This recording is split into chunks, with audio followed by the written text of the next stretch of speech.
जाएंगे।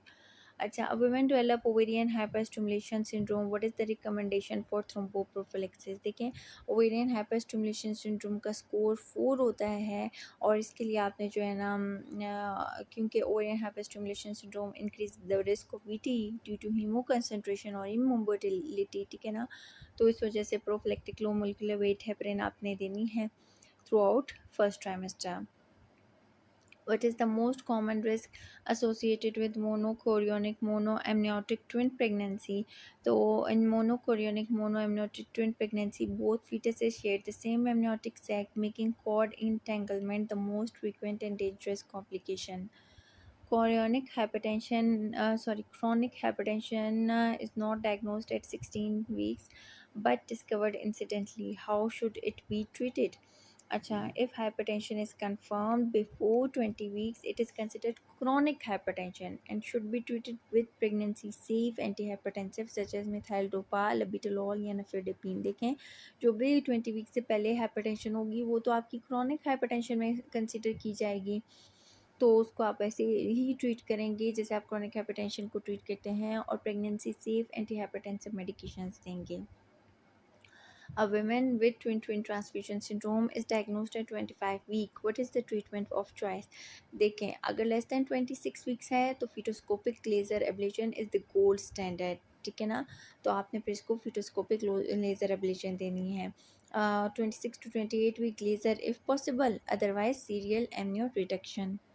In twin pregnancy, one fetus dies in utero. What is the major risk to the surviving twin? देखें, monochorionic twin pregnancy में death of one fetus can cause acute hypotension and ischemia in the surviving twin due to shared placental vessels, जिसकी वजह से brain injury होती है। तो neurological injury from ischemia B. A woman with confirmed intrauterine fetal demise chooses expected management for 2 days and return. What is she at risk of developing? 2 weeks वैसे होता है, ठीक है। Prolong retention of fetus for more than 2 to 3 weeks वो increase करता है risk of DIC due to release of thromboplastin from degenerating fetal tissue. Even a few days warrant monitoring of coagulation profile, ठीक है। तो आप coagulation profile monitor करते हैं। अच्छा, women with monochorionic monoamniotic twin pregnancy 35 week present in labor, what is the best management? ठीक है, monochorionic monoamniotic pregnancy को आप 32+0 से 34+0 तक डिलीवर करेंगे and via caesarean section due to risk of cord entanglement, ठीक है। Twin 1 delivered vaginally. Twin 2 is breech with the cord prolapse into vagina. What is the best management? अभी देखें, वैसे तो डिपेंड करता है कि मतलब patient in case of cord prolapse delivery of the first twin rapid delivery second twin is necessary, ठीक है। इफ़ ब्रीच है, फुली डायलेटेड है तो आप ब्रीच एक्सट्रैक्शन कर सकते हैं, लेकिन अगर फुली डायलेटेड नहीं है then you will go for emergency C section. अच्छा, a pregnant woman has nausea and vomiting for 2 weeks, is able to take fluid but has poor oral intake of solids. What is the most appropriate treatment?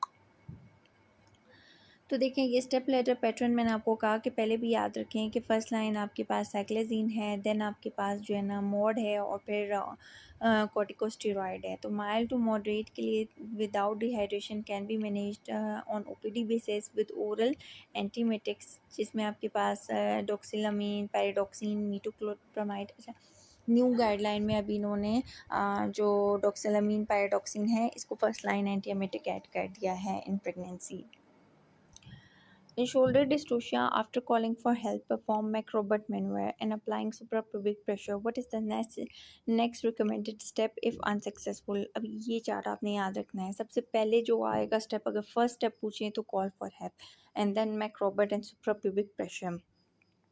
And then आपने consider episiotomy if it will make internal maneuvers easier, और side by side आपने यहाँ internal rotational maneuver या delivery of the posterior arm करना है, ठीक है ना।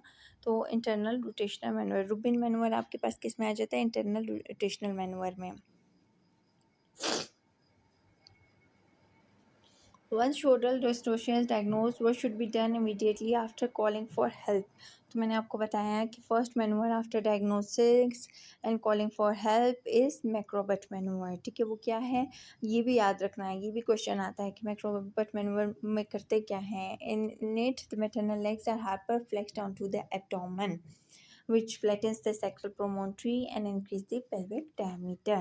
What is the recommended treatment for postpartum endometritis? तो फिर इसका जो ट्रीटमेंट है वो first line IV clinda plus gentamicin है. A patient with gonorrhea has severe penicillin allergy. What is the treatment option? अच्छा, आपको ना ये प्रेगनेंसी एंड ब्रेस्ट फीडिंग में गनेरिया की ट्रीटमेंट क्या होती है. सेफ्ट्राक्सोन 1 ग्राम, देन स्पेक्टिनोमाइसिन 2 ग्राम या एजिथ्रोमाइसिन 2 ग्राम. और इन पेनिसिलिन एलर्जी, ठीक है, सिफिक्सैम या जेंटामाइसिन.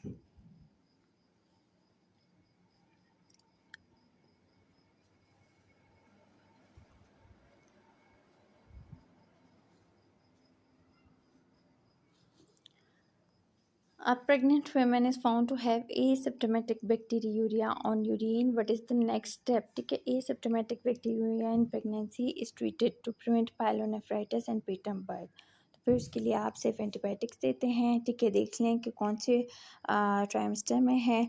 और नाइट्रोफिट सेकेंड ट्राइमेस्टर में है तो avoid in second trimester and with in 30 days of delivery.